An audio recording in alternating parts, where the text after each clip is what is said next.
This week, we're talking about games that take too long to release. This is the Good Game, Bad Game podcast.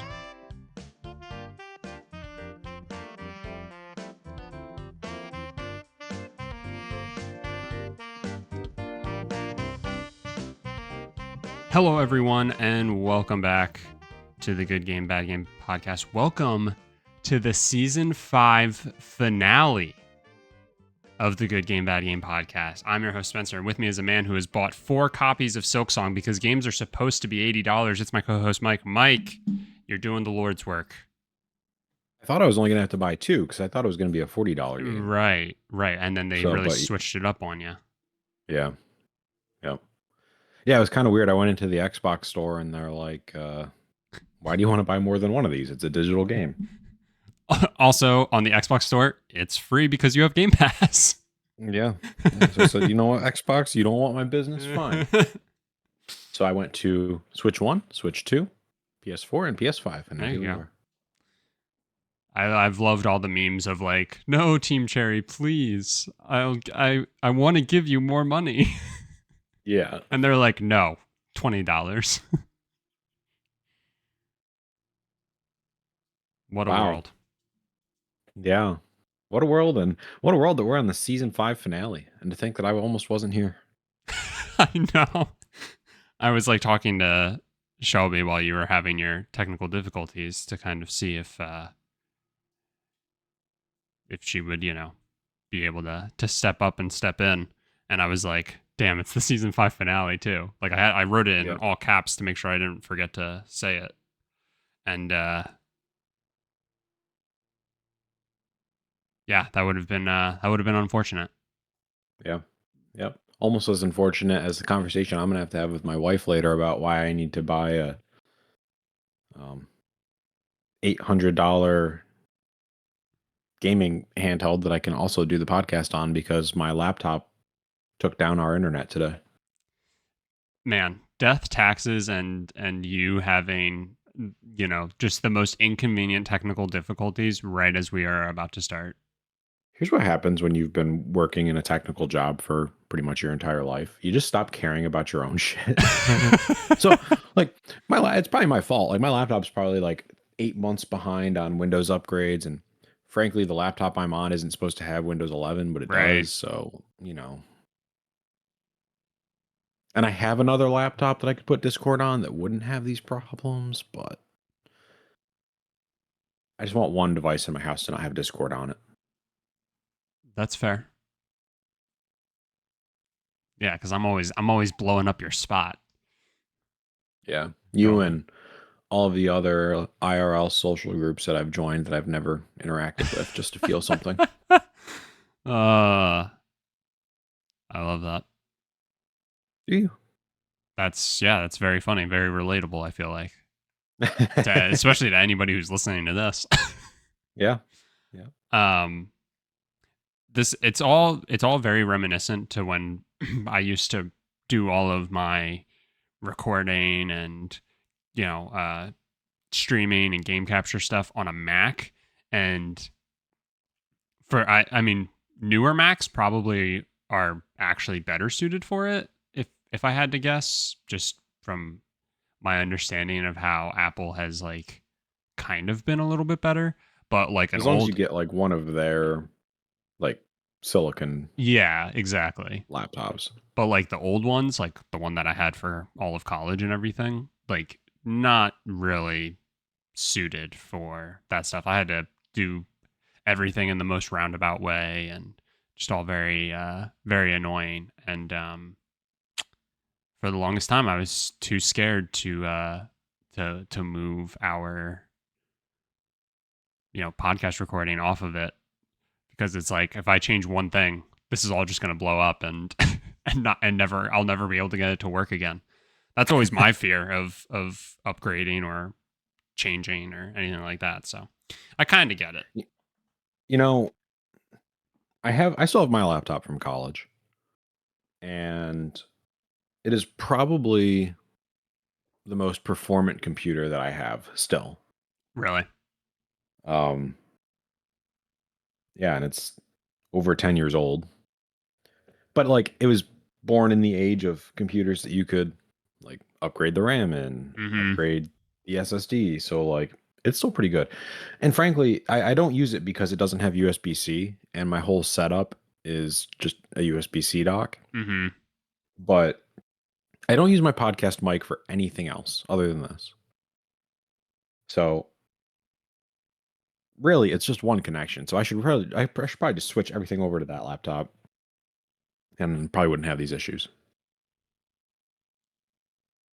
The only thing that'd be annoying is then I'd have to run a wired line to it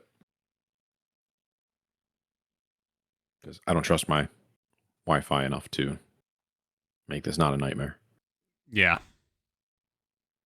Damn. Anyway, that is neither here I nor can't. there. I'll probably just continue Yeah, I the was track gonna I'm say. on. I was gonna say I can't wait for next week for you to still just be using the same exact setup, and I certainly will be. and Certainly around will be. around 7:30, so anywhere from the range of 7:15 to 7:45, you'll go to open Discord, your laptop will crash. Well, I'm trying to figure out what's worse because I used to do this on a Mac. Mm-hmm. And so like, do I risk the overheating? Like what would happen last God. time? Because God forbid you run like anything other than Safari on a MacBook Air before 2021. Yep. It really comes down to the question of will a Mac try and do a terrorist attack on your on your internet? Yeah, I Or was thinking about that. Like, holy cow, what happened in the wires? oh my Like, God. is Spectrum going to be knocking on my door? Because I think I tried to like DDoS the entire Spectrum network. Like, did I Yeah. take my neighbor's Wi-Fi down? I was literally on my phone to see if I could pick up my neighbor's Wi-Fi. Not to get on it, but just to make sure that it was still there. Yeah. You were like, did I fuck something up? Oh my God. Yeah, Whew. there's a whole thing. So yeah, Truly was. we'll see what happens next week. I'm sure nothing will change. I love it. I look forward to it. It's been 2 weeks since we've talked. I'm Crazy. I'm eager to hear about what you've been playing. Well, you're going to be disappointed. Nice. Not because I didn't play anything, Oh, but because I didn't play the right games. no such thing. Yeah, well, um, I think 3 games really sums it up. I've been playing a lot of the Division 2. Okay. Um, it's been my new like mindless game. Just kind of go through. There's all this content out now, so I've been working through that and kind of enjoying it. Um, 1 second. I've been choking on coffee. So that's good. What a morning. Yeah, and the coffee wasn't even good this morning. I should have known. I should have just once I messed my coffee up this morning, I should have just texted you and said, you know what, I'm going back to bed. going back to bed. Division 2. I've been playing Mario Kart World finally. Nice.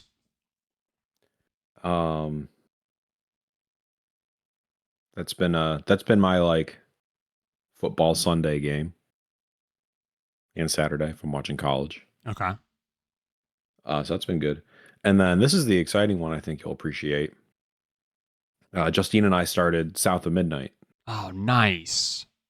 So we were going to just like kind of pass the controller. But we decided that we're just going to play it asynchronously. So I think she's further than I am. Because when she gets onto a game, she gets like locked in. Yeah. And she said like she has to rip through it because she won't remember like any of the controls if she gives it more than a couple of days. So I understand that. Yeah, I was gonna say that's definitely fair. Yeah. So she's been hogging the Xbox most nights, and I've been trying to not pay attention to her game. So it's like I don't get to it and say, well, I already know what happens. Yeah. It's a cool game though. The art style's interesting. Definitely not like anything I've seen before. Story is really cool. The gameplay's Okay. but I don't think it's very long. It's like if this were a 20-hour game of how this game feels, I would probably hate it and I probably would stop playing it. But Gotcha. it's only 8 hours. The story's good, so that kind of drives it. And Yeah. um, yeah, so far so good. Not sure if I recommend it yet or not. It'll depend on you know kind of what the whole game feels like. But Sure. Well, nice. I'm glad you finally started playing it. And that was yeah, definitely me too. from what's that now? Probably 2 years ago. That was like one of the games that I was most intrigued and excited for from the Xbox like summer presentation. So, um, yeah, happy to hear that you're finally playing it. Yeah, yeah, it's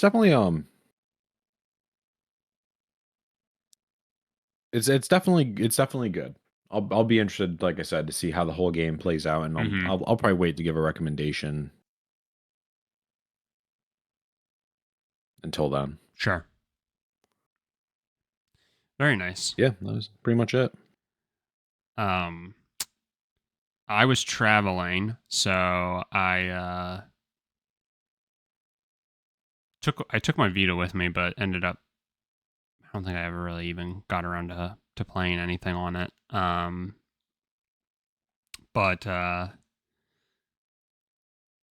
right before leaving, I think I said this last week or no, 2 weeks ago, I guess. Um, I think I had said that I was getting back into Balatro.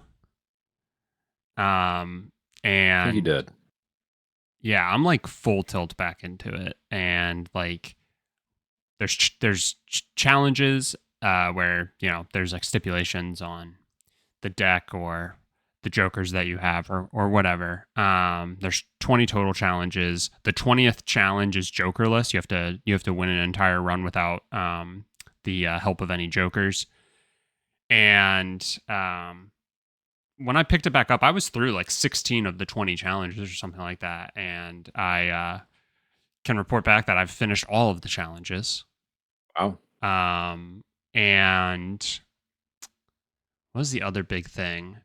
I think I've unlocked every Joker now. Like I've done all of the requirements to unlock them. I just now need to actually like purchase or find them during a run. And then I'll have like seen and actually used every Joker. Um there's a couple of other things. Like there's a thing like it unlocks a Joker, but to discover every single like planet card. And there's some like funky ones because planet cards upgrade your hand type. So um, there's the high card all the way through straight flush, but then because of how you can manipulate your deck, I don't know. I know you've played, so I don't know if you've seen like any of these. You can get five of a kind. Um, in a standard deck, obviously you can only go up to a four of a kind, but if you add like if you get like a card that turns nine of your cards into fives, you now suddenly have 13 fives in your deck and can you can play five of a kind as your five card hand. And then once you do that, you can find a planet card that upgrades five of a kind. And then there's two others. I think it's a royal full house, which is or wait, no. A royal wait, what am I thinking? A straight full house? No. A I full can offer zero help a here. full flush house where a flush is when you have all of the same suit. So it's a full flush house or a flush full house or something along those lines. Where if it's like three sevens and two fives, they're all clubs, which again is very like that's impossible in a standard deck. But again, through like the manipulation of your deck, you can do it. Man, I can't remember what the last one is, but it doesn't fucking matter. But anyway, I did that, and that's kind of a tricky one and a hard one.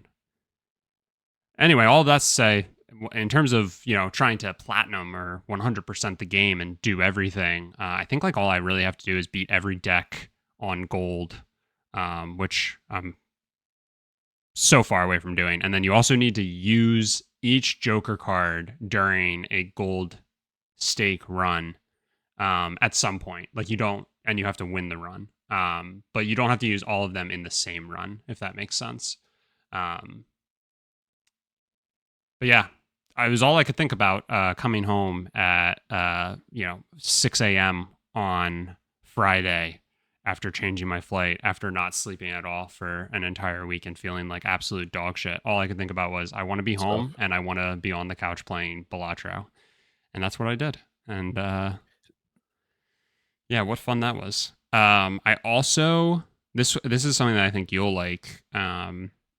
Or it's a game that I think you'll like. There's a game that is going to be leaving like the PlayStation Plus service, which it's been a while since I've really like focused in on those types of games after I ruined my will to live and get platinum trophies last year.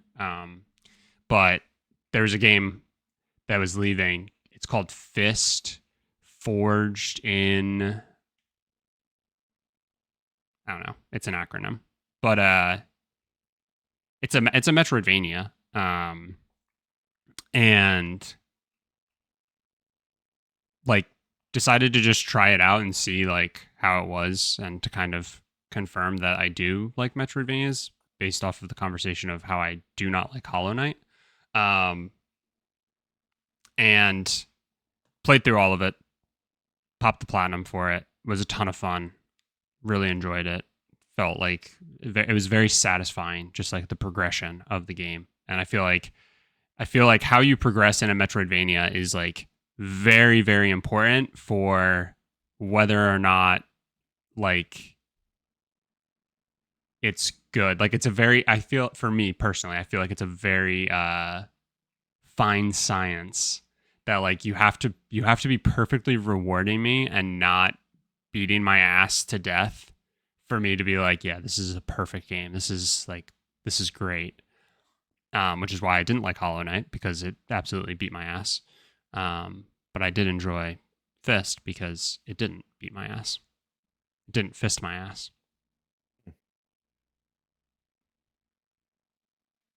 But it was a game that the entire time I was playing, I was like, I feel like Mike would enjoy this type of game. What was it called? Fist. Fist? Fist. Just fist. Yeah. Fisk? Fist. Like, fist. Like, okay, that's what I said the first time and you corrected me. No, I said fist. But it's an acronym, so it's like F period I period S period T period. And it has like a subtitle. It's forged in something. Wow. I can just look it up. 9 out of 10 on Steam. Very solid. This looks great.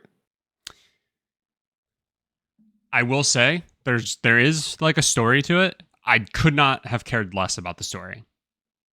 But the gameplay was very good. And I feel like that's kind of huge.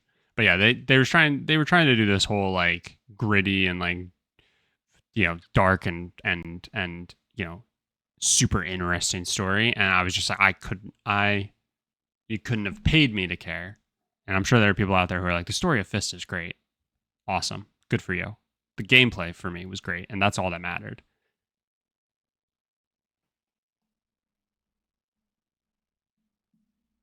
And yeah, that's I think about it. I've been playing a fuck ton of MLB too, so you want to talk about playing the wrong games?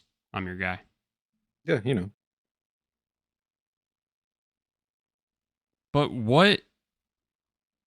who's to say, you know, what the right or wrong game is, you know?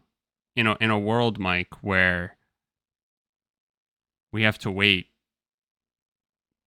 7, 8, 10, 20, 25 years for a game to come out.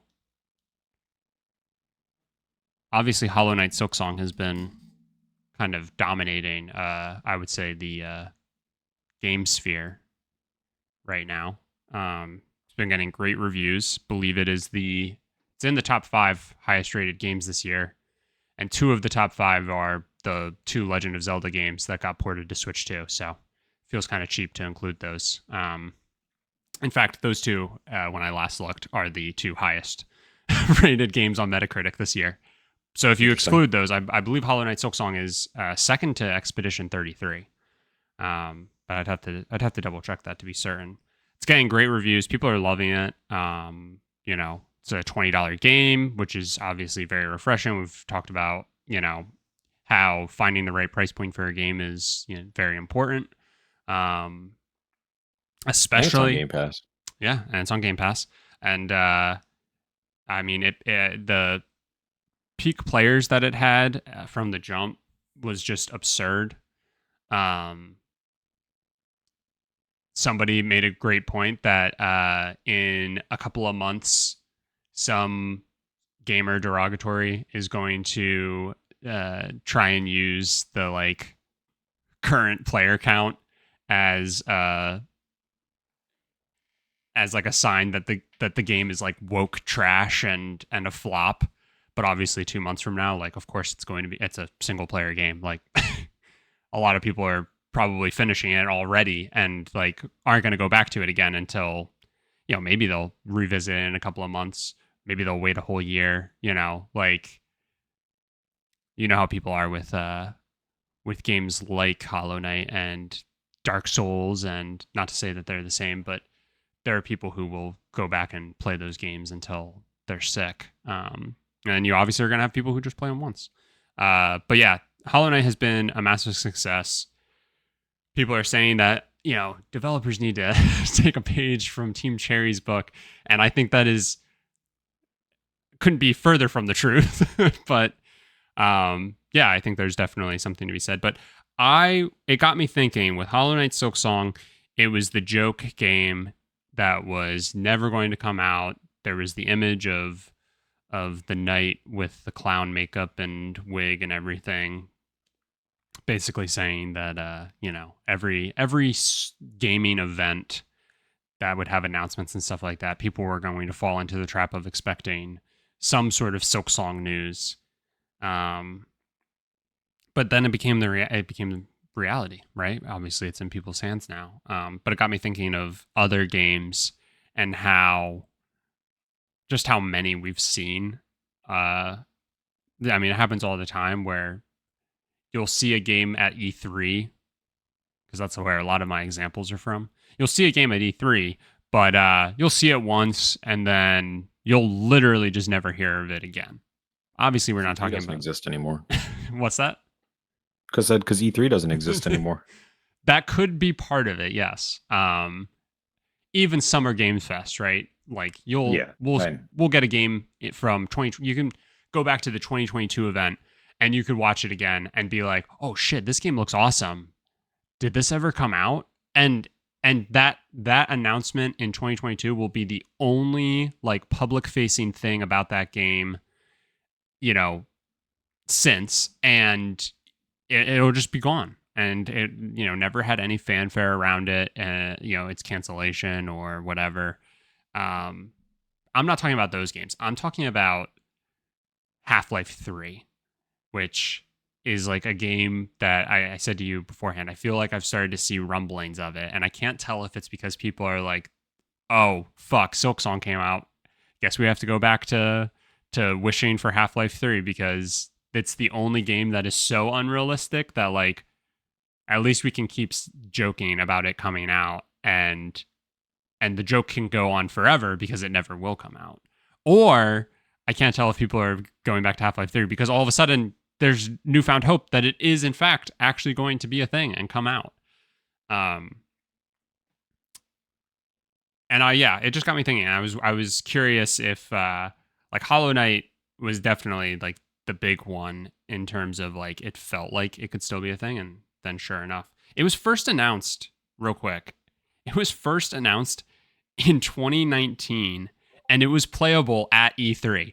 It was announced at E3. Like really. that's crazy to think about.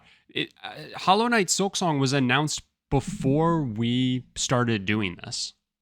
Before we started That's doing amazing the because podcast. I never even like thought about it. Like I knew this has been a long cycle, but I was thinking like 2022 maybe. It's just wild. It's just wild. And it's stayed in the zeitgeist enough that people were clamoring for it, were talking about it, had hope that it was still a thing, despite Team Cherry saying we have no updates to give, so we're just not going to say anything. That's crazy. It Hollow Knight Silksong was announced before I graduated college. Yeah. That's wild to think about. When Hollow Knight, this is how time works conversation, I'm sure at this point, but when that game came out or was in 2019, let's see. Maybe I'm a couple months ahead, but I had just gotten my Xbox One X in like late 2018. Yeah. So I got that before. Around the same time. I don't know. I'm just trying to put it in perspective for myself because it feels like I got that forever ago. Right. But also yesterday. It's just really funny. And Hollow Knight came out in 2017. So, 2 years after your game comes out, announcing a sequel to it, that's not crazy, I don't think. And then, even if it doesn't come out for another 2 years, but obviously there were no updates about it, and it just kind of, we were just left to assume that it was still a thing. And it really got me thinking about other games. Half-Life 3 is obviously like a big one because people love Half-Life 2. I've never played the Half-Life games, but people love to talk about how Half-Life 2 is, one of the best games. And it got if I understand correctly, it got like 3 DLCs or like bonus content of some sort, with the last one being episode 2 in 2007. And since 2007, you can confidently say that there has been rumblings of a Half-Life 3, it being canceled, it being a thing again, it being canceled, it being a thing again, it being Half-Life Alyx, the VR game, it being canceled, it being a thing again, forever. So that's got to be up there as like one of the most like desired games. Like it has to take the cake over Hollow Knight at this point, of like the game that the most people probably want or say they want, and the amount of time since we've even heard anything substantiated for it.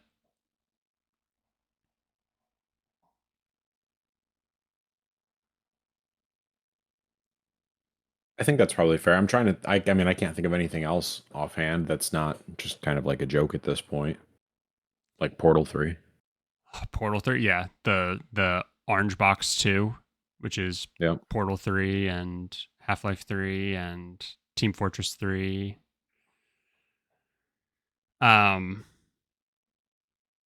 yeah, it's just so interesting. So like Hollow Knight's like a great success, but like I was trying to think of like what are some other like games that had a similar path and like just absolutely bombed, like mostly because like of it just taking too long. Like this should Skull and have been Bones.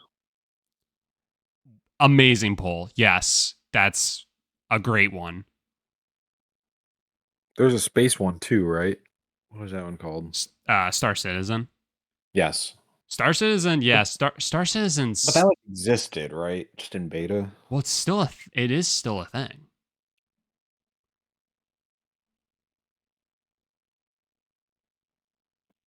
I Are people think. playing it?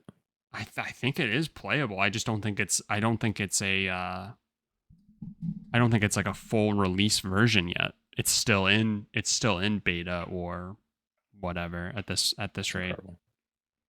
That's got to be one of the greatest like borderline grifts of all time, right? I mean, yeah, probably. I mean, Star Citizen was announced in 2012.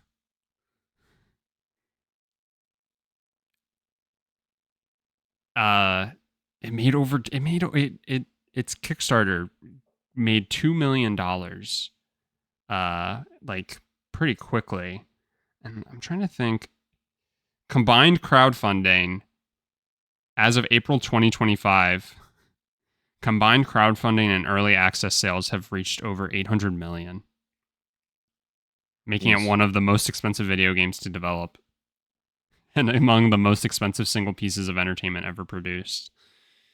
They announced that like Squadron 42 like spin-off like single player experience that has like Gary Oldman, Mark Hamill, other people in it, and like that's not even a thing yet. Maybe focus on developing a game.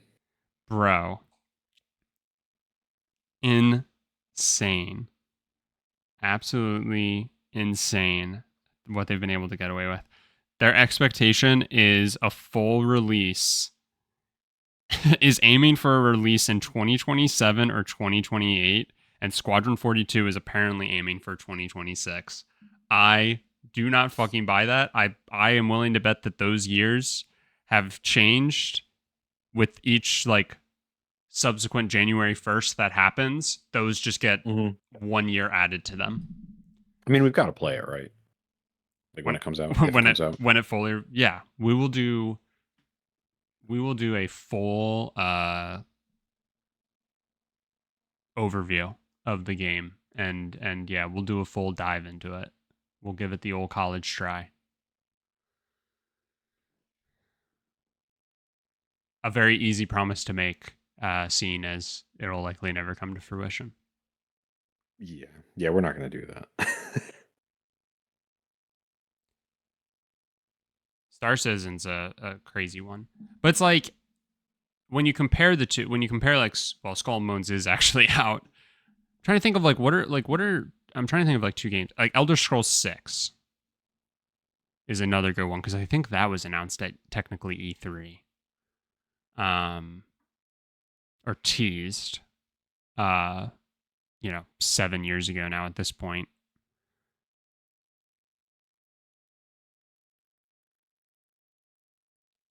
Beyond Good and Evil 2.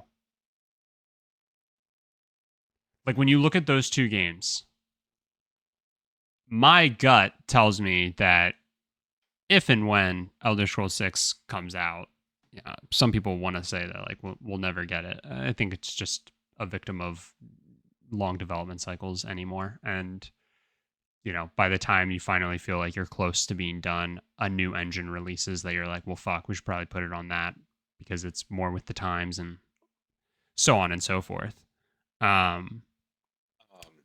I believe like when that comes out, it's going to do amazing. It's Elder Scrolls. But Beyond Good and Evil 2, if that isn't shadow canceled by this point, I don't think there's ever been confirmed, despite Ubisoft being just a hot mess. Like if that comes out, that Beyond Good and Evil, I guess, has like a cult following, but that game came out in 2003. It's a PS2 game. Like there's no shot people are clamoring for Beyond Good and Evil 2. You missed the window. When you announced it, it needed to come out that year. People see it, they go, oh yeah, I remember Beyond Good and Evil. Sure, I'm excited for that. You release it, you get solid enough sales, and you just move on. Good job, you went back to the cash cow. But like, there's no shot that after 7 years, people are going to be like, yep, I'm finally ready to play the sequel to a 2003 game. Yep. Yeah, so I just thought of two more that are a little more potent. What is now called First Light, but IO Interactive's James Bond game. Mm-hmm. I mean, when did they must have announced that 2020 or 2021, I think. I'll confirm that. And we just saw gameplay last week. Mm-hmm. And then Metroid Prime 4. I don't know when that was officially like announced. That one might have like a little bit of an asterisk on it, but yeah, because sometimes like games like that can be tough to know the exact date that, because like as soon as Metroid Prime 3 happened, 2007. Like, you're always going to have people who are like, okay, and then there will be a sequel, and people are going to want a sequel, and people are, you know what I mean? So like, Yeah.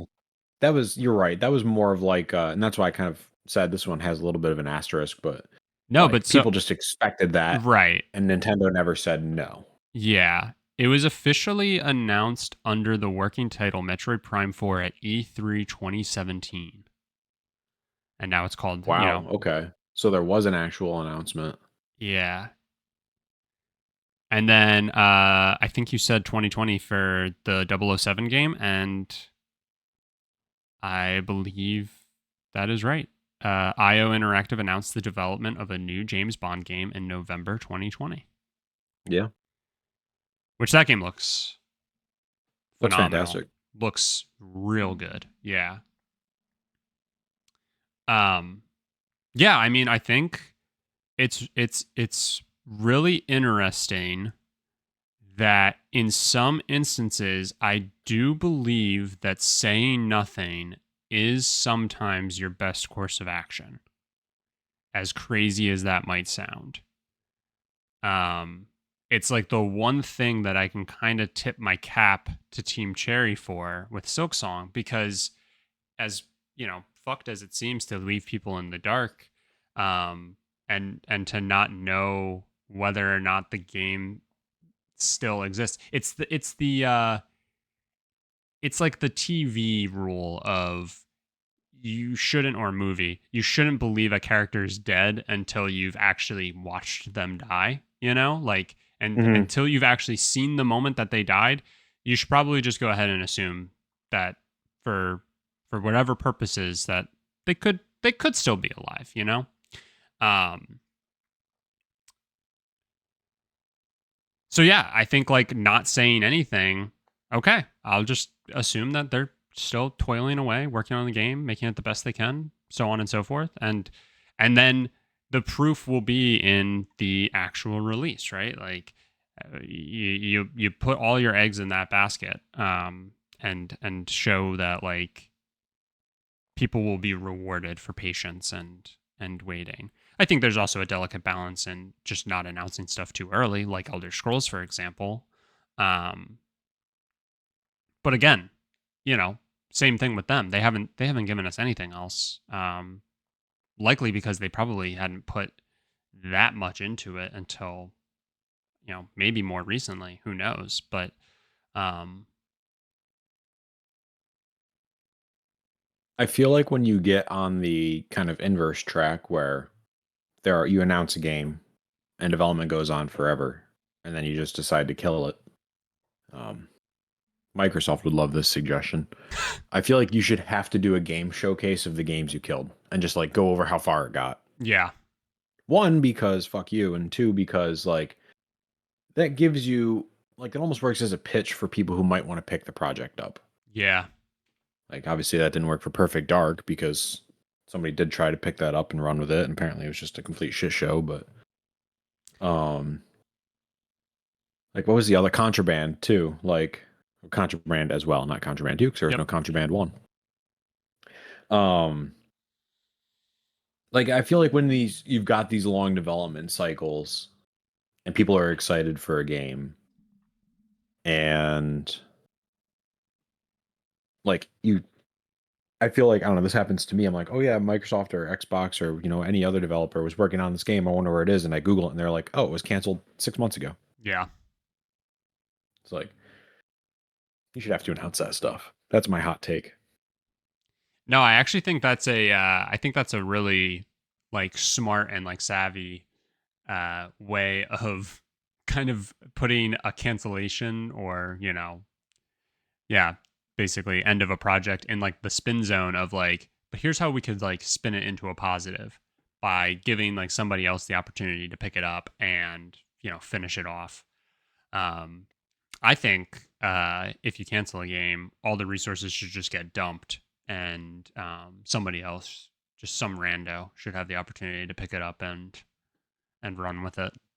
Yeah, make it open source. Yeah, but that would never You happen. know, my stupid brain, you said all the resources should be dumped, and my stupid brain would be like, "Yeah, developers should have to make a King's Cup game."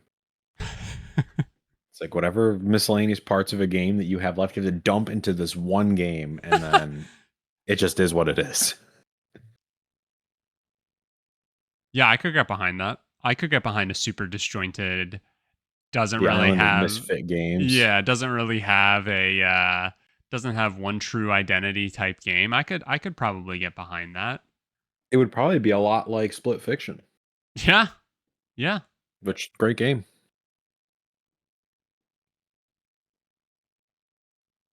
yeah. It's the whole development stuff, and then like cancellation of games is such like an interesting part of the industry, and obviously like it happens with, it happens in other mediums too. Specifically, you look at like TVs and movies where you could be 90% done with something and then it ends up getting scrapped, or shows that get canceled after like 3 seasons, then like just never gets like a true ending. Sometimes another network will pick it up and run with it for a little bit more or whatever, but um I don't know why it just always feels so different with games. It just feels like when games get canceled, it's like such an epic and massive waste of resources and people's time, and it feels so much more painful when you hear about a game cancellation. And this might just be me because of enjoying video games as like my main um my main medium, but uh yeah, just always leaves a really like bad taste in my mouth when a game gets canceled. And you start thinking about like, wow, somebody was working on Perfect Dark for however many years. I love to rip on Skull and Bones and think that like Ubisoft is so fucking stupid for running with that, but like I can kind of almost uh tip my cap to them for sticking with it, saying no, this is going to be a game no matter how many times you tell us to cancel it, Spencer. We are in fact going to make this game. And they got it there, and they did in fact actually release it. And there's got to be something to be said about that at the very least. Again, the resources could have been used elsewhere and on better things probably, but like finishing Beyond Good and Evil too. But here we Mhm. are. Here we are.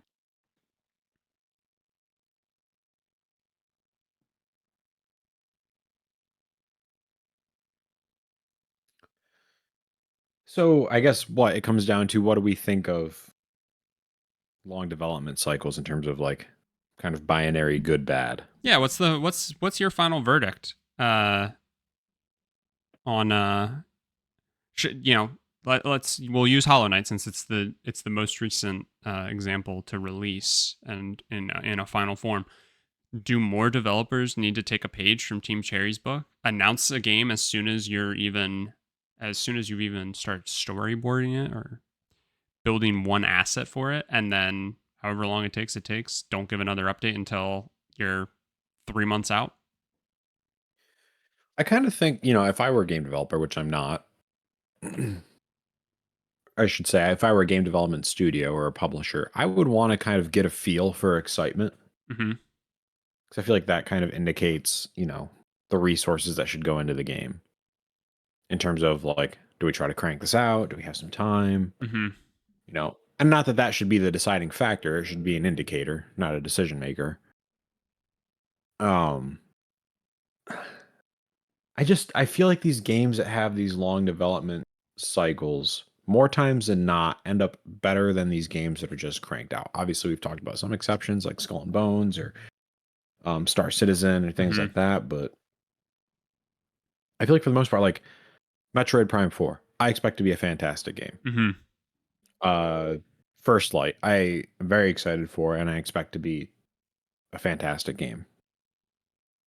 Um, so I personally kind of like the long cycles, but I feel like companies should do a better job of being like, it's going to be 7 years. Yeah. Yeah, like really strap I don't in know. Well, I guess and understand that like this isn't the PS2 era anymore, right? Like I love to use Insomniac as like a prime example. They released a Ratchet and Clank game every single year for like 7 straight years. And it's just like you can't do that anymore. and expect like a certain level of quality for the hardware that we're now working with. You know what I mean? Yeah. Um, so yeah, maybe we all just need to have a better expectation around just how long it takes to actually make these things. I think it's a little skewed still.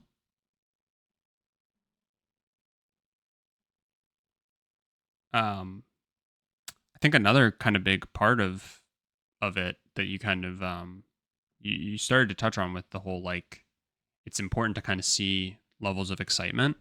I think that's a really I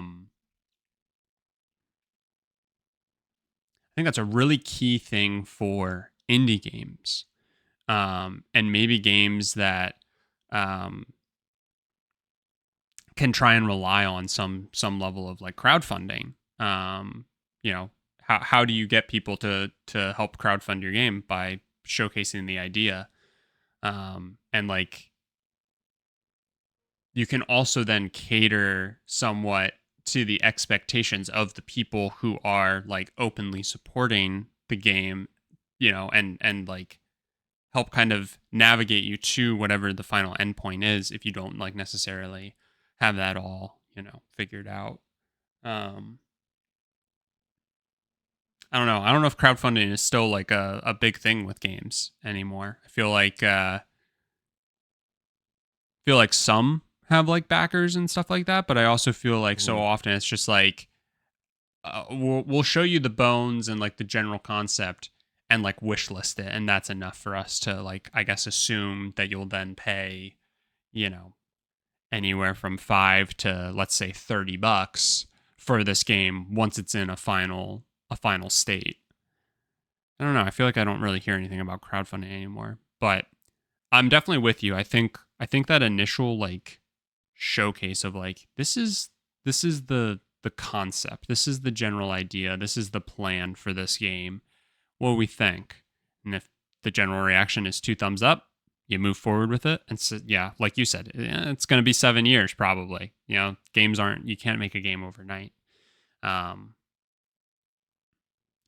and don't expect regular updates about it because there's only so much you can share. There's only so much you can like give and like get people hyped for before it starts to have a negative effect, right? Like it's just like just release the game at this point. Like I don't care for another small update. It's a very unique balance to try and strive. But I think I'm with you. I think games that typically really take their time and don't really care about the social pressure to release end up being the ones that, you know, come out, you know, near perfect or, you know,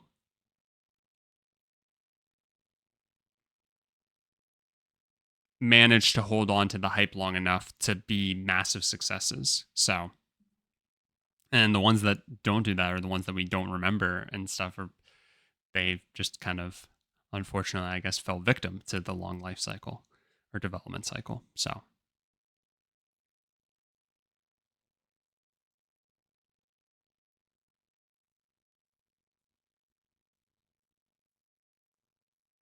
it's an interesting, very interesting part of games, and I think one that people like lose. It's very easy to lose sight on the development cycle. I think it's easy to see an announcement and get excited for something and just be like, okay, but I want it now. And it's very easy to just forget about it in the next instance because something else came out to grab your attention.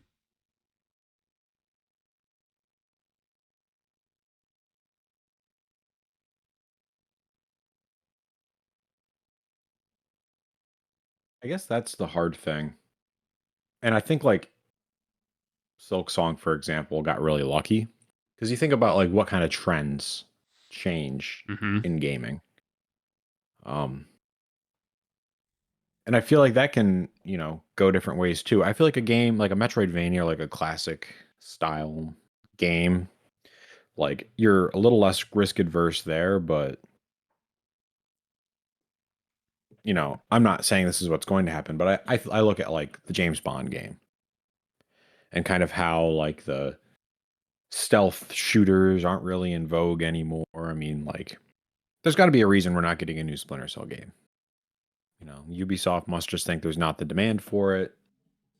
It was a really big early 2000s, 2010s style of game. And Mm-hmm. um, my assumptions are the analytics are saying that it's not really popular anymore. So um, I feel like that's just a really big risk with this. But I guess if you can keep the hype up, you know, convince people that yes, this game is still a game you're gonna want to play, then that works. Yeah, I mean they've done a good job with like continuously updating the Hitman games and stuff like that. So, there's not to say that the James Bond game is going to be like Hitman, but they have a um they have like a level of quality to them to begin with that I think is like fairly well known. And then you add in the fact that, to your point, like, yeah, stealth games kind of not in vogue, but James Bond utilizing a massive IP like that can't And really go being too wrong there. and being developed by a developer who has kept, Hitman pretty popular Right. over the past 10 years.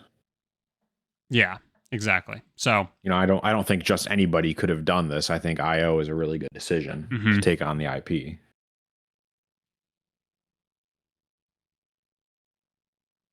yeah. So I mean, there's all those factors as well. Yeah, I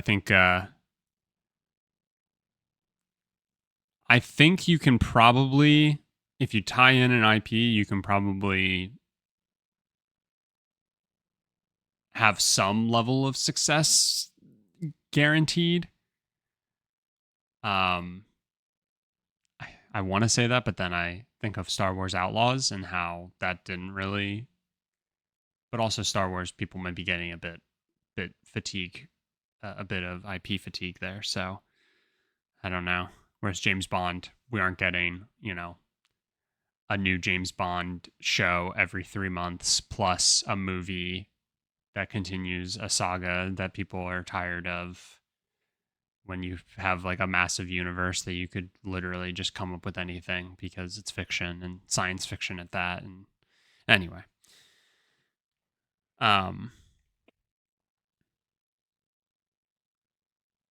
yeah, interesting how development cycles can work. And I guess now we sit and toil and wait for Half-Life 3 to become a real thing, and then we'll turn our attention to something else that's never going to happen. There was a funny meme going around of the four horsemen of never coming out, and it was like Silksong, Cuphead, the DLC for Cuphead, um, Minecraft, the cave update, and Geometry Dash, which I didn't realize those were like. I never really paid attention to those. Silksong was really the only one that I ever thought of in that vein.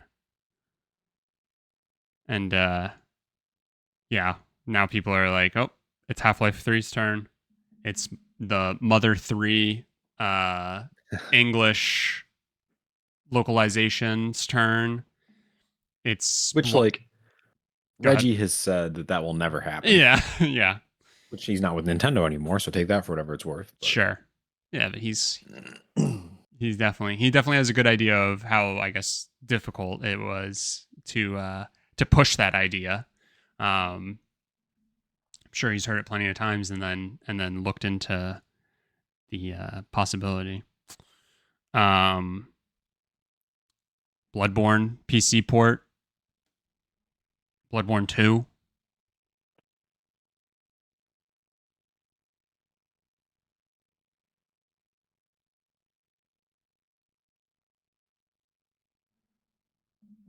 We'll see.